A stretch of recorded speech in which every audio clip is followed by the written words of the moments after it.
اللهم صل وسلم وبارك عليك يا رسول الله. يا صباح النور والسرور على احلى اخوات متابعين في الدنيا كلها. كل سنه وانتم طيبين. طبعا بمناسبه طبعا عيد الاضحى، عارفه ان انا اتاخرت عليكم في الفيديو ده، بس انا كنت نزلت حاجات تانية.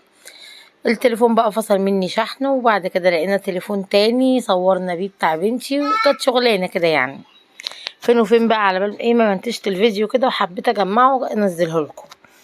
هنا زي ما انتم شايفين كل سنه وانتم طيبين. دي الذبيحه طبعا اللي ضحينا بيها العيد. الف هنا وشفا لكل اللي اكل منها حاجه، وربنا يتقبل يا رب مننا، يجعل فيها القبول يا رب. واللهم لك الحمد على كل حال. الحمد لله تمت بنجاح وعدت على خير. هنا زي ما انتم شايفين كده كان عجل ايه، الحمد لله اللهم لك الحمد، اللهم ديمها نعمه محفظه من الزوال.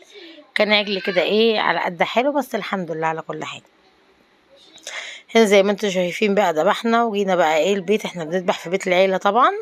وبعد كده ايه بنفرق بقى، وهنا جينا البيت شمعنا بقى اللحمه عشان ندي الحبايب والجيران عندنا.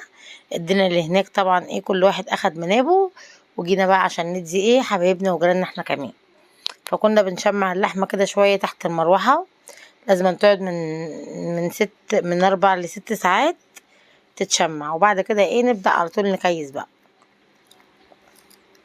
بالنسبة للجماعة اللي هناك عند الذبيح يعني، دول اديناهم اللحمة وهي سخنة على طول، لان هم جنبينا مش محتاجة نشمع ولا اي حاجة، عشان كده ايه اديناهم وهي اللحمة سخنة. انما اللي جنبينا احنا شمعناها الاول، يعني اللي جنبينا قريب قوي بقى نبعتها له وهي طازة سخنة على طول، زي ما بيقولوا ايه من بطن حيوان على طول وهي طازة يعني.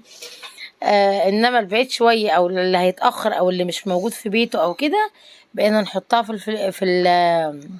تتشمع شويه، وبعد ما تتشمع ايه نروح معبينها بقى. وفي ناس ما لقيناهاش طبعا، كانت مثلا جايه تاني يوم العيد او تالت يوم او كده، دول شلنا لهم بقى منابهم في الفريزر لحد ما يجوا بالسلامه. انا زي ما انتم شايفين الكبده كنت بوريها لكم، اخدنا منها حته لينا، حته كبده وحته كلاوي وحته قلب. الفيديو ده انا نزلته لكم على فكره، وقلنا ايه نعمل صينيه مشكله كده حلوه. سليم ها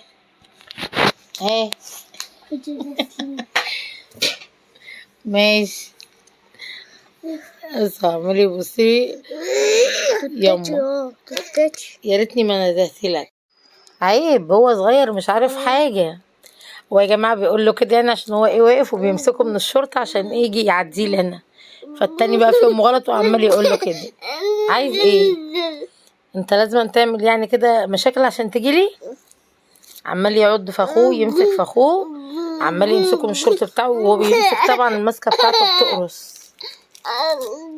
لازم يعمل كوارث. هنا بقى زي ما انتم شايفين قلنا نعمل ايه، هنعمل صينيه المشكل. دي كانت جميله جدا جدا الصراحه، طعمها حلو قوي عجب البيت كله. تعالى بطل زن بقى، بطل زن شويه. بس زي ما انتم شايفين بقى ايه الصراحه كانت حلوه قوي. زودت انا عليها بقى كده كمان ايه قطعه اللحمه، قلت ايه يعني اخليها كده يعني تتطعم وتبقى احلى. جبت حته اللحمه كده ايه خفاف كده يعني رقيقين مش تخان قوي، وقطعتهم مكعبات زي ما انتم شايفين، ورحت محمراهم مع البصله، على بال بقى ما اقطع القلب والكبده والحاجات دي كلها والكلاوي وكده وننزل عليها بقى. الصراحه كانت حاجه في منتهى الجمال، كان طعمها جميل جدا ما شاء الله. بالنسبه لاول الفيديو في طفل كده هتلاقوه لابس تيشيرت اصفر واقف عمال يطبطب على الذبيحه كده. على فكره الطفل ده مش تبعنا ولا تبع الجزار، يعني انا مش عارفه كده سبحان الله، ولا من الجيران حوالينا. انا معرفش الطفل ده سبحان الله جه ازاي ولا ابن مين الله يعلم. ووقف وضحى معانا، وعند اول ما فتحنا تقريبا كده يعني بطن العجل وبدأنا تقطيع وكده، الطفل ده اختفى. يعني حتى ما لحقتوش ان اديله مثلا ايه حاجه من الذبيحه اللي كان بيملس عليها او بيطبطب عليها. مش عارفه سبحان الله حضر معانا الذبيح من اوله لاخره، مش لاخره للنهايه يعني حضر من اول ما دخلنا العجل وبدأنا كده نذبح وكده والحاجات دي، وبعد كده ما لقيتوش. معرفش سبحان الله ده هي فرحة ربنا ما يقطعها لحد، ممكن يكونوا مش بيذبحوا او حاجة او كده، عشان كده انا مرضتش طبعا امشيه ولا اخرجه. الاطفال احباب الله، مش معنى ان هو مش تبعنا او مش عندنا او مش مننا او كده ان انا امشيه. لا والله انا خليته زي الولاد بالظبط. يمكن ولادنا احنا ما عرفوش يقفوا ويعملوا اللي هو عمله، لان هو عندنا بيخافوا، وانا كنت حريصه جدا جدا على الولاد، لان كان العجل ما كانش هادي خالص. دي بقى ايه، طلعت برضو كيس لحمه كده، ده بتاع يوم تاني وفيديو تاني، يعني فيديو لوحده ملوش علاقه، بس مش عارفه ايه اللي جابه هنا، مش مشكله. طلعت كيس لحمه وقلت اشوحه بقى كده، ده في نفس اليوم بتاع الذبيح. جوزي بيحب الاكله دي قوي، قال لي شوحي لنا حتتين لحمه بقى كده ايه نقعد نتعشى بيهم. كان اول يوم العيد. بس لدرجه ان ولادي ما عرفوش يتصوروا معايا. هتاخدوا بالكم ان انا مصوره لكم من قلب الفيديو نفسه، لان العجل ما كانش هادي خالص خالص. طبعا بيبقى حاسس طبعا بكل اللي هيحصل له. فكان متعصب، فحاولوا يهدوه كده، لا لقيناه برضو مفيش فايده.